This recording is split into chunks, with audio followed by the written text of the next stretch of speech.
This is going to be a rich 3D resin bloom tutorial in our gorgeous crystal edge sea mold. As you see there, it has lots of sparkling edges.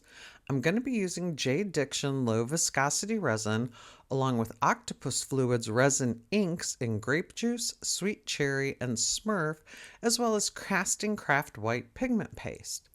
I wait until the resin gets to about 34.5 degrees Celsius before I pour.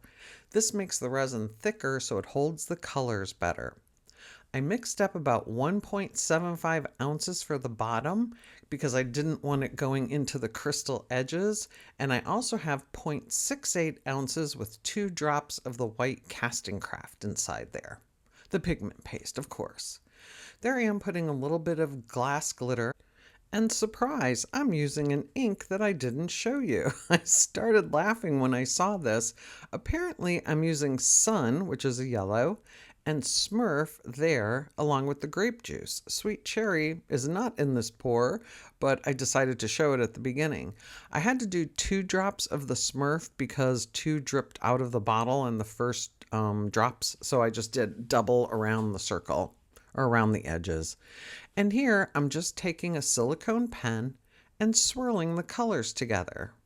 Of course, the blue and the yellow are making a green color, but that's okay. I'm just kind of spreading these deep resin inks out into the clear resin. The resin inks by Octopus Fluids are 5 times more potent than a regular alcohol ink. So you see they keep their colors and they don't dissipate. That's what I like so much about these. As soon as I'm done swirling the colors, I have the white in a piping bag. Again, it's about 0.68 ounces with 2 drops of white.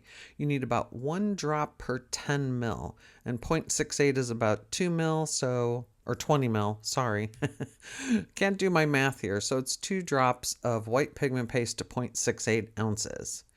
And here, instead of drawing circles, I'm doing little squiggles. For some reason, this has just become what I do with these bloom pours. And I'm going outside in, inside out. I actually make bigger swirls here, just trying to get all the layers covered. And this white is not really dark enough to drop through, and that 0.68 ounce is perfect.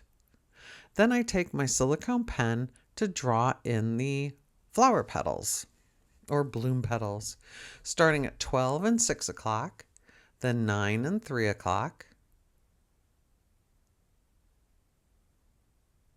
Then where do I go? 11 and 5. And you are not touching the bottom of the mold as you're doing this. You're just lightly dragging through the colors. And then it's hard to see with the darker colors. Once I've made those little spokes, I go from in to out in between the areas I just drew in on. Again, it's just dragging some of the lighter color from the center, which is sun, not sweet cherry, out to the outside edges. These bloom colors are so deep, you really don't see a lot of delicacies in this. It's just rich color, which I absolutely love. I would much rather have rich color than white wispies. That's just my personal taste when it comes to the blooms. I then just give a little swirl in the center. This time I'm using some Shimmer Pearl Mica powder from Slice of the Moon along with the grape juice resin ink. I used those tiny little scoops and I mixed up about 4 ounces for the back, and I used, I think, 11 scoops of the shimmer and then 4 to 6 drops, and then I added 2 more drops. So there's between 6 and 8 drops in that mix there. So it's about 4 ounces. It's got the same color tone as I put down. The white shimmer, though, lifts the color a little bit. So then I'm just pouring that over the back. On this bloom, I did not use the interference powder because I figured this would be light enough on the back that I wouldn't need it.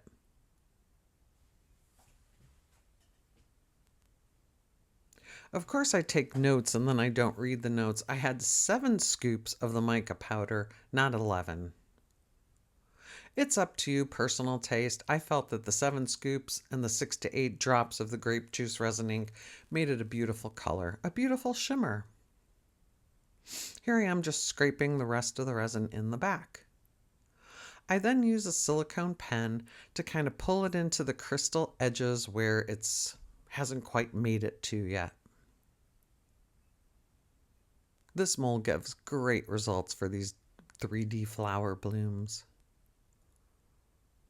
Once I've pulled it into the little crystal edges, I start swirling through the mica powder. This does absolutely nothing. It looks pretty while I'm doing it, but the mica settles on its own and this does absolutely nothing other than please me while I'm doing it.